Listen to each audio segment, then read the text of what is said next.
السلام عليكم ورحمة الله بلشو أن waxaan ka bixinayaa faahfaahin yar sharcigii amase go'aamadii amase fikirkii dadka sharciyada haysta dib looga qaadayo oo la yiraahdo in sharciga dib looga celiyo oo tarkaalo u boostliston dib looga soo celiyo.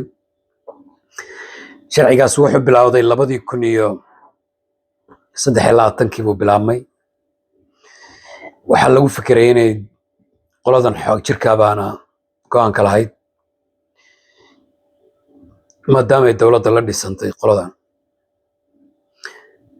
waxa go'aanku ah si dadka qaxootiga loo xakameeyo oo loo yareyn lahaa wax kastay ku qaadanayso. arrintaa markii la isku wada hadlay waxaa loo dhiibay gabar sharci yaqaana oo ka soo jeeda qoladan xusbigan xag jirka magaceedana la yiraahdo Josephine Bosel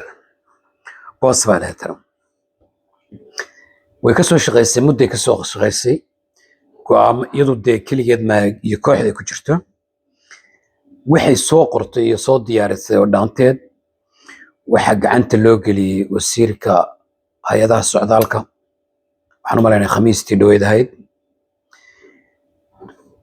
iyo dowladda say noqon doonto dowladda baa ku jirta gacanteeda.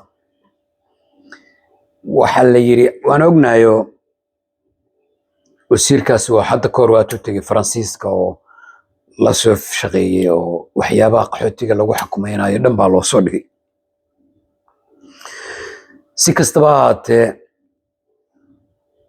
2026 doorasho ka jirta meeshan wadankan 13 u malaynaya inay tahay September 2026 aduu sanad wax yar dhin sanad maalba dhiman baa haray. waxaa nagu waajibay inaga maryoolahan inaynu ka shaqeyno si aan xusbiga xag jirka meelna uga shaqeyn. sidee ka yeeli kartaa ka codeeya xaafad kasta joogtaan kana dadaala kuwa buluutikada Soomaalida ku jirana ay yeeshaan fishin dadka hadaba markaa sharciyada noocaasi ay saameynayaan waa dadaal badan inta la qiyaasay waxaa la yiri 180 laakiin waa ka badnaan doonta. sharcigaana waa laga soo celinayaa wali la sadbaha laguma dhufan go'aan lama gaarin laakiin miisku saaran yahay hadday doonaan way dedejinayaan waa la soo saaray haddii kalena waa saas. marka hadda awooddu waxay saaran tahay maryooleda iska fadhida oo xin iyo xaasidnimo walaalkeed ku eegaysa hal laga yaan loo galaan in degmooyinka degantihiin xusbigaas ka soo baxo si aan arrintaas u fangelin. haddii ay soo noqdaan dadka iyo dad kale oo badan baa khasaaraya. faahfaahintu intaasay ku samaysan tahay maanta. wassalaamu calaykum waraxmatullaahi RKX.